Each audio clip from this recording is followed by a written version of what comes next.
ऐतिहासिक रक्षा सौदे का ऐलान जल्द हो सकता है। जर्मन चांसलर फ्रेडरिक मर्ज के भारत दौरे के दौरान प्रोजेक्ट 751 के तहत 6 अत्याधुनिक पनडुब्बियों के निर्माण का औपचारिक ऐलान होने की उम्मीद है और ये भारत का अब तक का सबसे बड़ा एकल रक्षा सौदा होगा, जिसकी लागत करीब $8 बिलियन है। इन पनडुब्बियों का निर्माण Mazagon dock ship builders limited में होगा, जिसमें जर्मनी की कंपनी TKMS से तकनीकी हस्तांतरण किया जाएगा। एयर इंडिपेंडेंट प्रोपल्शन तकनीक से लैस ये पनडुब्बियां भारतीय नौसेना की अंडर सी वॉरफेयर क्षमता को कई गुना मजबूत करेगी।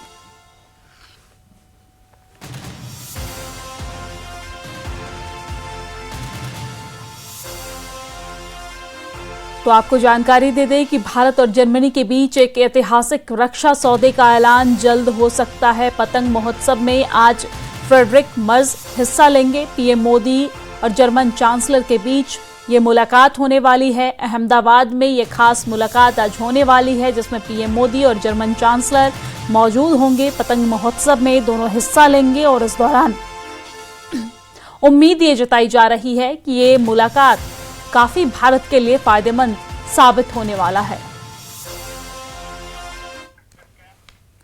और